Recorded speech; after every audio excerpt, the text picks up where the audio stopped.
Ortho Ayurvedic oil and capsule. अब दर्द भी घुटने टेकेगा।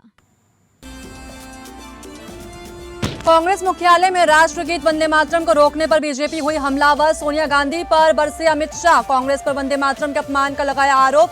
कहा राष्ट्रगीत के अपमान पर कांग्रेस मांगे माफी। वहीं कांग्रेस ने पलटवार करते हुए कहा आरएसएस के मुख्यालय में बरसों तक झंडा नहीं फहराया गया, अब ऐसे लोग उठा रहे हैं सवाल। झारखंड में आंदोलनकारी छात्रों ने हेमंत सरकार को दी अंतिम चेतावनी। 18 अगस्त तक उनकी मांगों पर फैसला नहीं तो 20 अगस्त को सीएम आवास का करेंगे घेराव। छात्रों ने कहा न्याय मिलने तक संघर्ष रहेगा जारी। अखिलेश यादव ने संविधान और परिसीमन के मुद्दे पर बीजेपी सरकार को घेरा। वहीं योगी सरकार में मंत्री ओपी राजभर ने अखिलेश के आरोप पर किया पलटवार। कहा समाजवादी पार्टी शासन में संविधान की जमकर उड़ी थी धज्जियां। अखिलेश को संविधान की बात करना शोभा नहीं देता। बंगाल विधानसभा के पूर्व डिप्टी स्पीकर ने की खुदकुशी। टीएमसी कार्यालय के अंदर फंदे से लटका मिला बंगाल असेंबली के पूर्व डिप्टी स्पीकर आशीष बनर्जी का शव के पास से एक सुसाइड नोट भी बरामद। ममता बनर्जी के करीबी थे पूर्व डिप्टी स्पीकर आशीष बनर्जी। आज पूर्व प्रधानमंत्री अटल बिहारी वाजपेयी की 8वीं पुण्यतिथि। प्रधानमंत्री नरेंद्र मोदी, राष्ट्रपति द्रौपदी मुर्मू ने दी श्रद्धांजलि। पीएम मोदी ने अटल जी को एक असाधारण राजनेता बताया।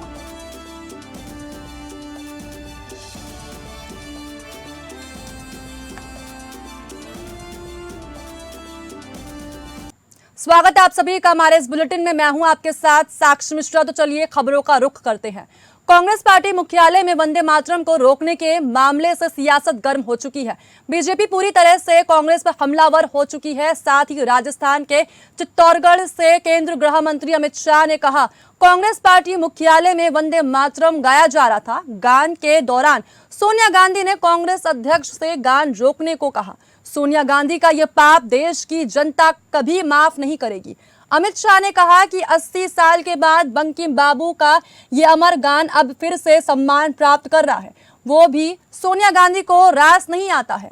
उन्होंने कहा सोनिया जी 140 करोड़ की जनता आपको देख रही है, आपके द्वारा किया गया ये पाप इस देश की जनता कभी माफ नहीं करेगी।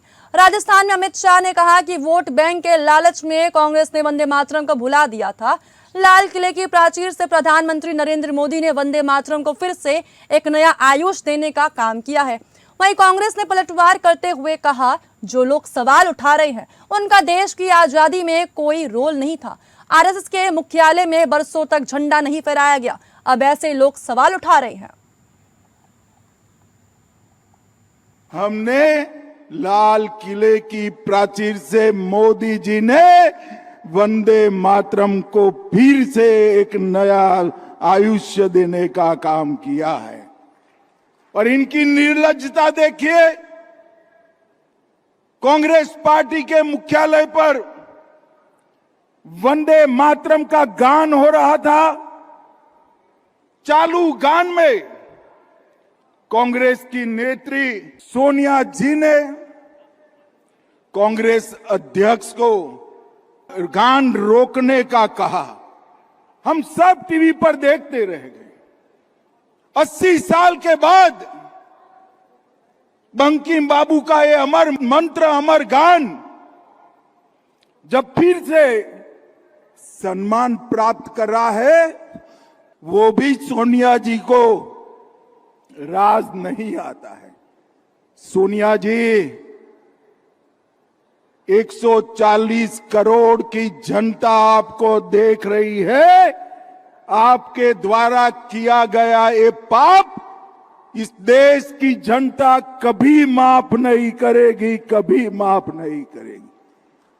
कोई स्वप्न में भी कैसे सोच सकता है कि वंदे मातरम उसका गान अधूरा छोड़ दिया जाए? कांग्रेसियों को शर्म आनी चाहिए। और जरा भी शर्म बची है तो दो हाथ जोड़कर बंकिम बाबू की अमर आत्मा से और देश की जनता से माफी मांगनी चाहिए।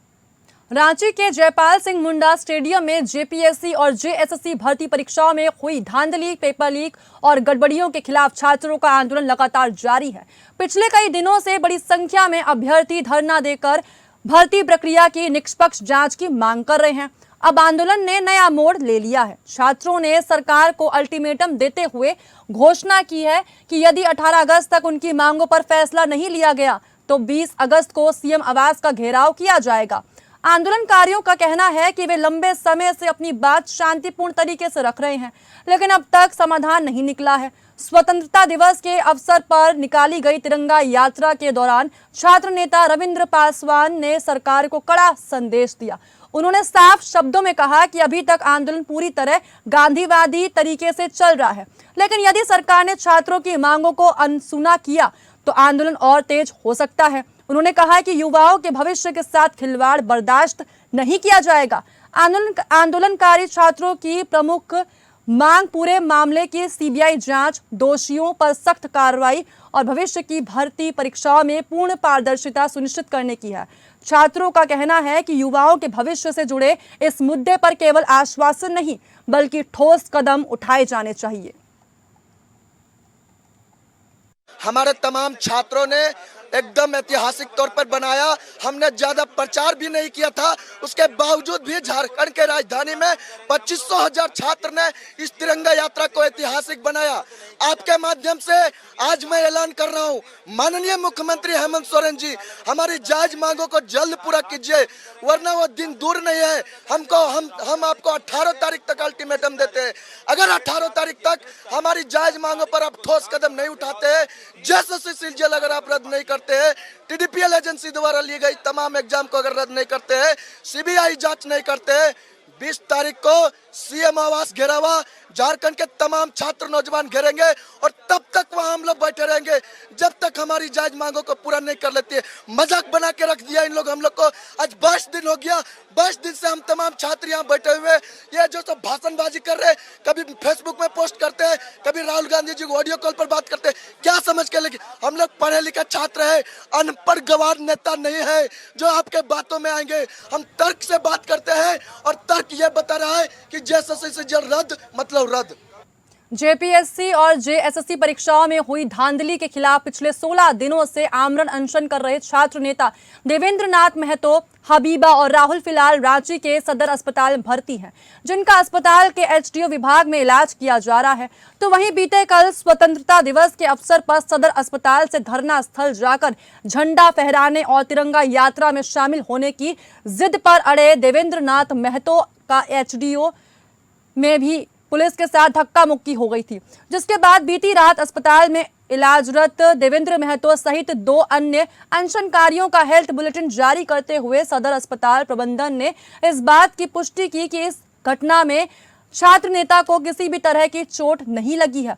इसी तरह तीनों अनशनकारियों का लगातार इलाज कर रही डॉक्टर अमृता ने बताया कि देवेंद्र महतो जो 15 दिनों से भूख हड़ताल पर बैठे हैं, वो सिर्फ पानी पी रहे हैं। ऐसे में उनके शरीर में माइक्रो न्यूट्रिएंट्स की कमी के साथ साथ कीटोन बॉडी पाया गया है और यही स्थिति दूसरे अनशनकारी हबीबा और राहुल की भी हो रही है। इस क्रम में डॉक्टर अमृता ने यह भी कहा कि जब कोई व्यक्ति लंबे दिनों तक भोजन ग्रहण नहीं करता है तो शरीर अपने ग्लूकोज की कमी को दूर करने के लिए चर्बी को तोड़ते हैं। इसी प्रक्रिया में कीटोन बनता है। ऐसे में वर्तमान स्थिति में तीनों को अस्पताल से छुट्टी नहीं दी जा सकती। इसी बीच एक सवाल के जवाब में रांची सदर अस्पताल के उपाधीक्षक डॉक्टर विमलेश कुमार सिंह ने बताया कि 15 अगस्त की सुबह दोबारा धरना स्थल पर जाने की जिद कर रहे देवेंद्र नाथ महतो को रोके जाने के क्रम से में जो धक्का मुक्की हुई थी, उसकी वजह से देवेंद्र महतो को कोई शारीरिक क्षति या नुकसान नहीं पहुंचा है और उन्हें कोई चोट नहीं लगी है।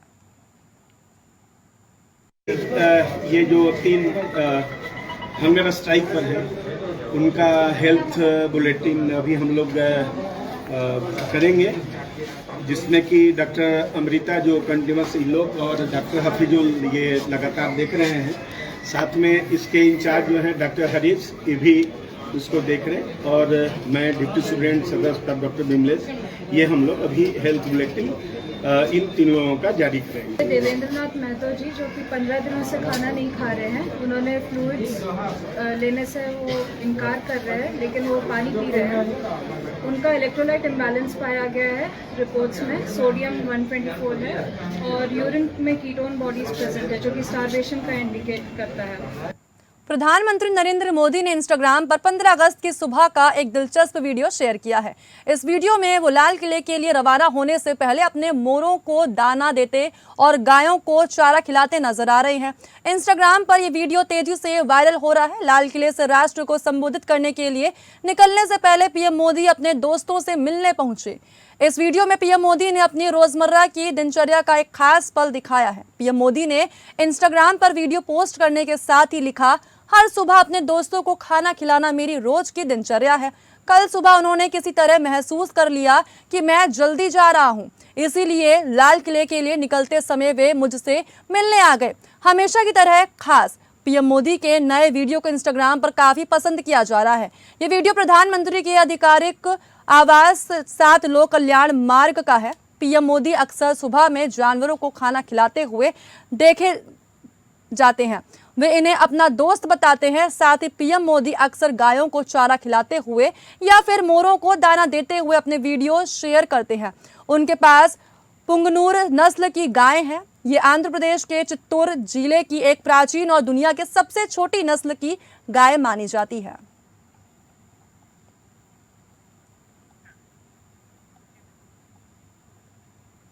आज अटल बिहारी वाजपेयी की 8वीं पुण्यतिथि है। प्रधानमंत्री नरेंद्र मोदी, राष्ट्रपति द्रौपदी मुर्मू, उपराष्ट्रपति सीपी राधाकृष्णन, राज्यसभा के उपसभापति हरिवंश नारायण सिंह समेत तमाम नेताओं ने सदैव अटल समृद्धि स्थल पर जाकर उन्हें पुष्पांजलि अर्पित की। प्रधानमंत्री नरेंद्र मोदी, गृह मंत्री अमित शाह, रक्षा मंत्री राजनाथ सिंह समेत तमाम दिग्गज नेताओं ने एक्स पर पोस्ट कर उनकी पुण्यतिथि पर उन्हें श्रद्धांजलि अर्पित की है। प्रधानमंत्री नरेंद्र मोदी ने भारत रत्न अटल बिहारी वाजपेयी की पुण्यतिथि पर एक्स पर पोस्ट करते हुए उन्हें श्रद्धांजलि अर्पित की है। उन्होंने उन्हें एक असाधारण राजनेता बताया। उनका कहना है कि अटल बिहारी वाजपेयी ने अपना पूरा जीवन देश सेवा में समर्पित किया। उनके विचार और प्रयासों ने आने वाली पीढ़ी को प्रेरित किया और उनके नेतृत्व ने देश को मजबूत किया।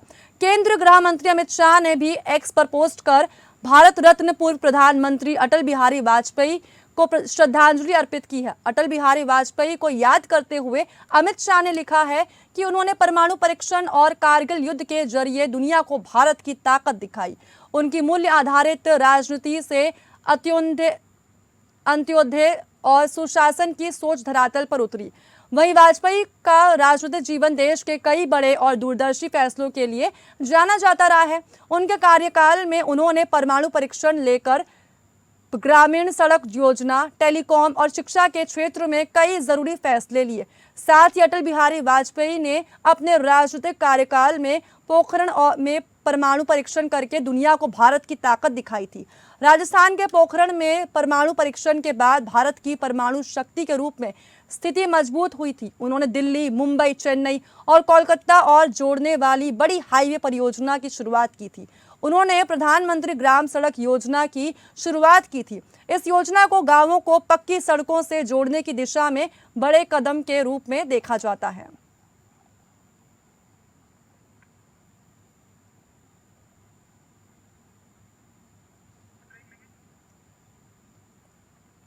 पूर्व प्रधानमंत्री भारत रत्न से सम्मानित अटल बिहारी वाजपेयी जी की 8वीं पुण्यतिथि पर लखनऊ में आयोजित श्रद्धांजलि कार्यक्रम में सीएम योगी आदित्यनाथ ने उनके चित्र पर पुष्प अर्पित किए।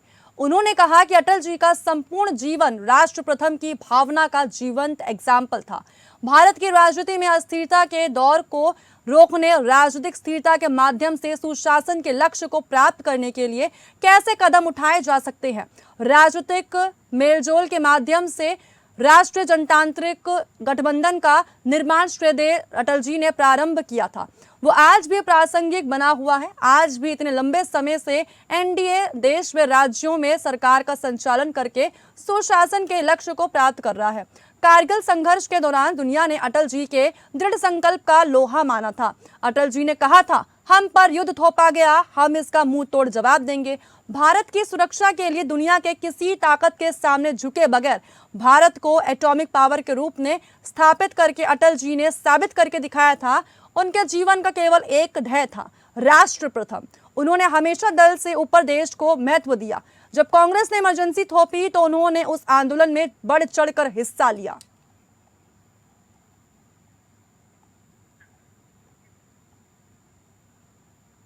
समाजवादी पार्टी के अध्यक्ष अखिलेश यादव ने हजरतगंज में वीरांगना रानी अवंतीबाई लोधी की जयंती पर उन्होंने श्रद्धांजलि अर्पित की है। साथ ही अखिलेश यादव ने अवंतीबाई के साहस और बलिदान को नमन किया।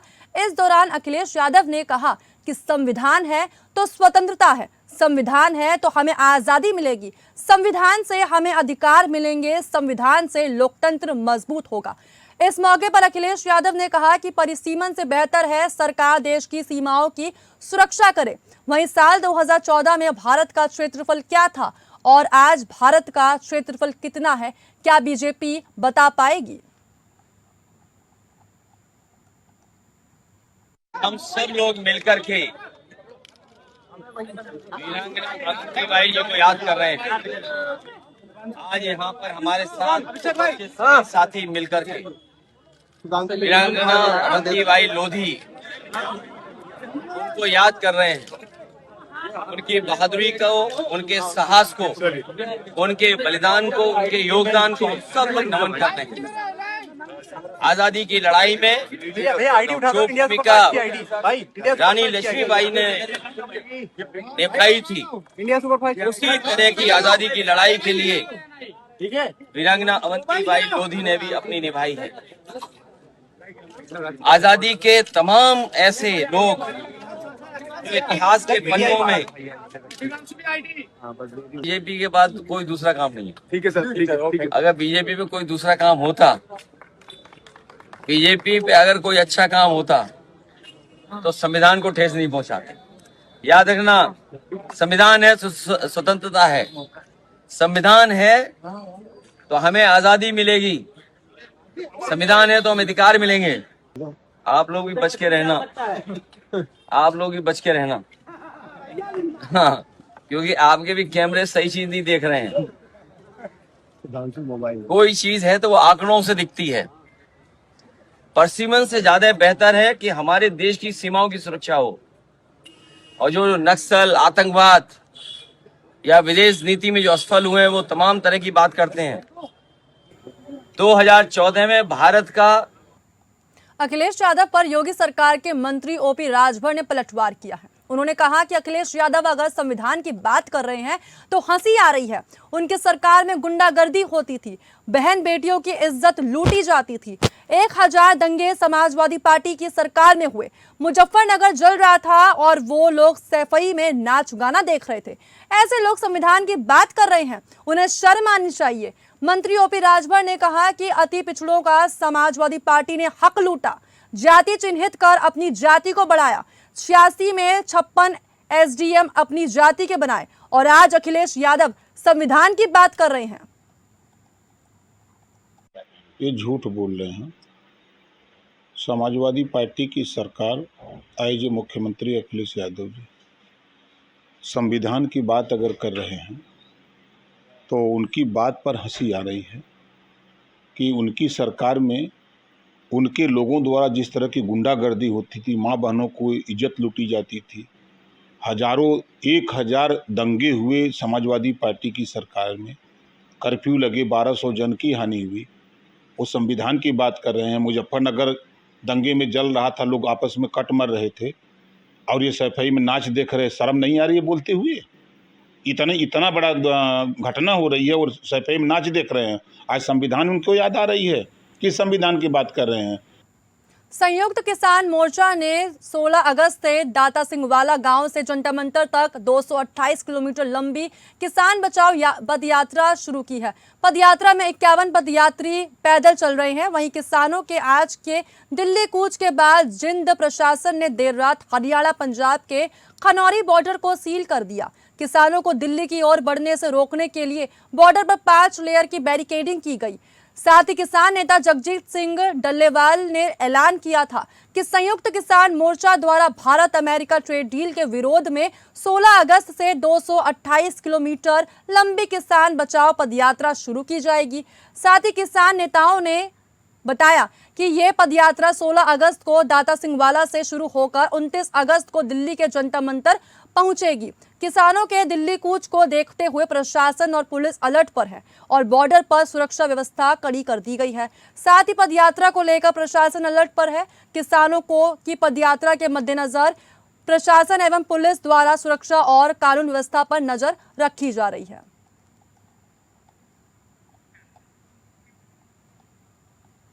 पश्चिम बंगाल विधानसभा के पूर्व डिप्टी स्पीकर और 5 बार के टीएमसी विधायक आशीष बनर्जी का शव रविवार की सुबह बीरभूम जिले के रामपुर हाट में उनके आवास से सटे टीएमसी कार्यालय के अंदर फंदे से लटका मिला। घटना की सूचना मिलते ही मौके पर पहुंची पुलिस टीम ने शव को कब्जे में लेकर पोस्टमार्टम के लिए भेज दिया। मामले की गंभीरता को देखते हुए पुलिस प्रशासन ने घटना की कारणों का पता लगाने के लिए आधिकारिक जांच शुरू कर दी। साथ ही पुलिस सूत्रों का कहना है कि शव के पास से एक सुसाइड नोट भी बरामद हुआ है। आशीष बनर्जी को ममता बनर्जी का करीबी भी माना जाता है।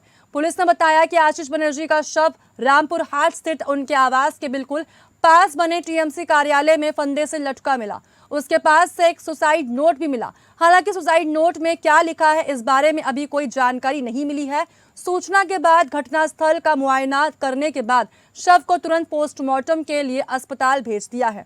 पुलिस की टीमें मामले से जुड़े सभी पहलुओं की गहन जांच में जुटी हुई है। साथ ही आशीष बनर्जी टीएमसी के एक प्रमुख चेहरों में से एक थे। वो पश्चिम बंगाल के बीरभूम जिले की रामपुर हाट सीट से टीएमसी के विधायक थे। उन्होंने साल 2001, 2006, 2011, यहां तक कि 2016 और 2021 में कुल 5 बार इस सीट से जीत हासिल की थी। हालांकि इस साल के शुरुआत में हुए बंगाल विधानसभा चुनाव में वो बीजेपी के ध्रुवा साहा से हार गए थे। बता दें कि कई साल पहले जब ममता बनर्जी पहली बार सत्ता में आई थी, तब से आशीष बनर्जी बंगाल के शिक्षा और कृषि मंत्री रहे थे।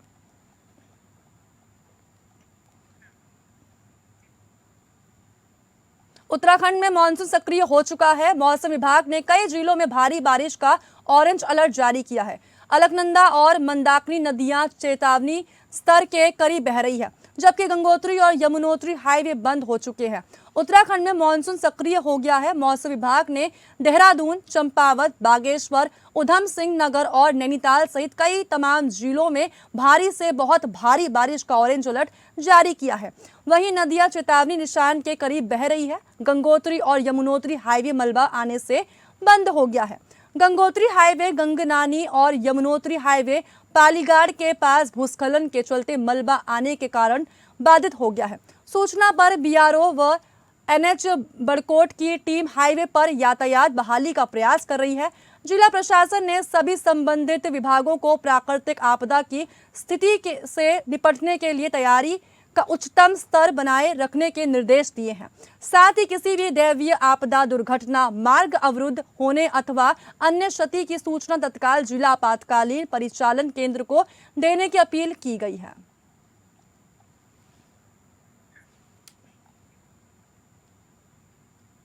आजमगढ़ जौनपुर हाईवे मार्ग पर राजेपुर पसीका ग्राम के गेट के पास एक सड़क हादसे में राष्ट्रीय पक्षी मोर की मौत हो गई। सुबह सड़क पर मृत मोर मिलने की जानकारी होते ही मौके पर लोगों की भीड़ जुट गई। सूचना पर ठेकमा चौकी प्रभारी राजेंद्र प्रसाद पटेल, वन दरोगा सुजीत सरोज और आरक्षक पंकज यादव मौके पर पहुंचे। पुलिस और वन विभाग की मौजूदगी में मृत मोर को सम्मान पूर्वक राष्ट्र ध्वज के साथ दफन किया गया। राष्ट्र पक्षी के प्रति लोगों ने सम्मान जताते हुए भावुक माहौल में अंतिम विदाई दी।